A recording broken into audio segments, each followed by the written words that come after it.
আপনি জানেন উনি একটা চোরতন্ত্র এখানে জারি করেছিলেন। তো সেই চোরতন্ত্রে কারা কারা আসলে তার সাথে এই মহাচুরিতে জড়িত ছিল এটা বাংলাদেশের মানুষ জানতে চায় এবং এটা জানানোটা আমাদের একটা নৈতিক দায়িত্ব। শেখ হাসিনার বিষয়ে আমরা গতকাল আপনারা দেখেছেন যে অ্যান্টি করাপশন কমিশনের একটা সামারি রিপোর্ট আমরা আপনাকে দিয়েছি।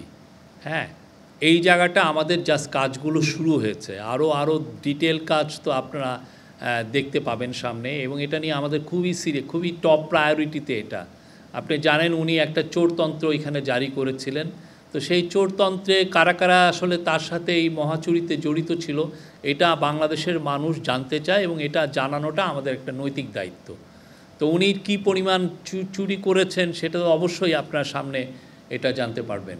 আর আপনার কী পরিমাণ বাংলাদেশের থেকে মানি চলে গেছে, এবং এটা শুধু বাংলাদেশের মানুষের টাকা, সেটা হচ্ছে যে তার একটা ধারণা কিন্তু হোয়াইট পেপার দিয়েছে। $16 বিলিয়ন প্রতি বছর সাইফন অফ হয়েছে। আর ব্যাংকগুলো কিভাবে রবারি হয়েছে আপনারা তো দেখেছেন ব্যাংকগুলোর ইয়েতে। তো আমরা সিরিয়াসলি এটা আমরা ইনভেস্টিগেট আমরা করছি। এটা ওনার সময় যত ধরনের চুরি হয়েছে এবং এই যে লুণ্ঠনতন্ত্র চোরতন্ত্র কীভাবে উনি ইন্ট্রোডিউস করেছেন, এবং অলরেডি আপনারা দেখেছেন যে একটা রিপোর্ট এসছে যে তার পিয়ন, যেটা আগে উনি প্রেস কনফারেন্সে বলেছিলেন 400 কোটি টাকা, পরে আমরা দেখছি যে ওইখানে ট্রানজ্যাকশনই হয়েছে 628 কোটি টাকা।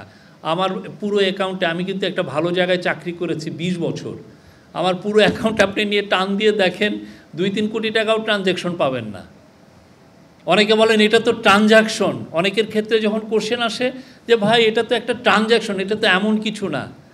কিন্তু আপনার অ্যাকাউন্টে কয় টাকা ট্রানজ্যাকশন হয়েছে, আমার অ্যাকাউন্টে কয় টাকা ট্রানজ্যাকশন হয়েছে, আপনি যদি চান আমি নিজে কিন্তু আমি অনলাইনে দিয়ে দিতে পারি যে আমার এই যে গত 20 বছরে এত কোটি টাকা ট্রানজ্যাকশন হয়েছে। একটা পিয়নের 628 কোটি না 626 না 628 কোটি টাকা ট্রানজ্যাকশন, উনি নিজেই তো বলেছেন 400 কোটি টাকা।